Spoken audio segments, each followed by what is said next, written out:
அஸ்ஸலாமு அலைக்கும் வரஹ்மத்துல்லாஹி வபரகாத்துஹு. பொறுப்பேற்றுக் கொள்ளுதல் நம்மளுடைய பிள்ளைகளாக இருக்கட்டும், மற்ற நபர்களாக இருக்கட்டும், யாருக்காவது ஒரு நபருக்கு நம்ம பொறுப்பேற்றுக் கொள்கிறோம் என்று சொன்னால், அவர்கள் நம்மளுடைய சொல் பேச்சை கேட்கக்கூடிய அந்த நபர்களாக இருந்தால் மட்டும்தான் நம்ம பொறுப்பேற்றுக் கொள்வோம். அந்த பொறுப்பேற்றுக் கொள்ளப்படக்கூடிய அந்த காலகட்டங்களில் அவங்க பொடுபோக்குத்தனமாக அவங்க இருந்தாங்க சொன்னால், இப்படின்னா இருக்காதுன்னு சொல்லி கண்டிக்கவும் செய்வோம், சில சமயம் தண்டிக்கவும் செய்வோம். அது பொறுப்பில் இருக்கக்கூடிய அந்த காலகட்டங்களில் தான். ஆனால் நம்ம எந்த நபரை நம்ம பொறுப்பேற்றுக் கொள்கிறோமோ அவர் நம்மளுடைய சொல் பேச்சை கேட்காத அந்த பட்சத்தில் எனக்கும் அவருக்கு எந்த சம்மந்தமும் கிடையாதுன்னு சொல்லி நம்ம பொறுப்பை விட்டு நீங்கி விடுகிறோம் அல்லவா? இது போன்று தான் படைத்த இறைவனை நம்ம வணங்குற வரதான் இறைவன் நம்மின் மீது பொறுப்பேற்றுக் கொள்கிறார். அல்லாஹ்வுடைய தூதரும் பொறுப்பேற்றுக் கொள்கிறார்கள். அதில் பொடுபோக்குத்தனமாக இருக்கக்கூடிய அந்த காலகட்டங்களில் கண்டிக்கவும் செய்கிறார்கள், தண்டிக்கவும் செய்கிறார்கள். உபதேசமும் படைத்த இறைவன் நம்மளுக்கு செய்து கொண்டே இருக்கிறான்.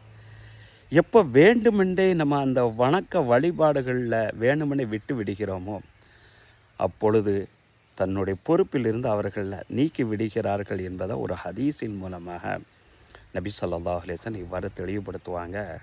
நபி தோழியர் உம்மு ஐமன் ரலியல்லாஹு அன்ஹா அந்த ஹதீஸ் அறிவிப்பாங்க.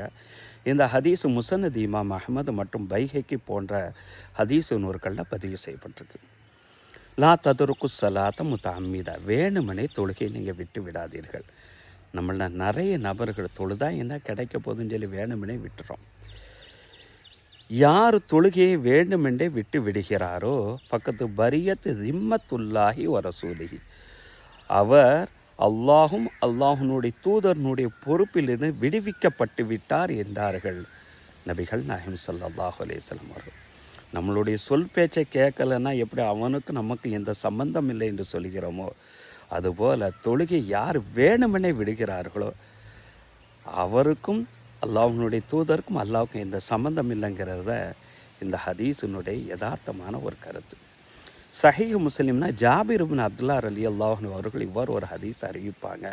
நபி ஸல்லல்லாஹு அலைஹி வஸல்லம் சொல்கிறாங்க, ஒரு மனிதனுக்கும் இணை வைப்பு மற்றும் குஃப்ருக்கும் மத்தியில் இருக்கக்கூடிய வித்தியாசம் என்ன தெரியுமா?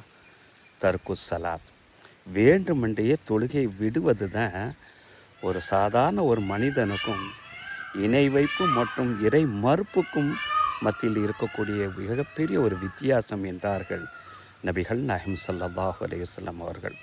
பொடுபோக்குத்தனம் இருந்தால் அதை உபதேசம் மூலமாக சரி செய்யலாம். ஆனால் வேண்டுமென்றே தொழுகை விடுவது பாவமான ஒரு காரியம் அல்லவா?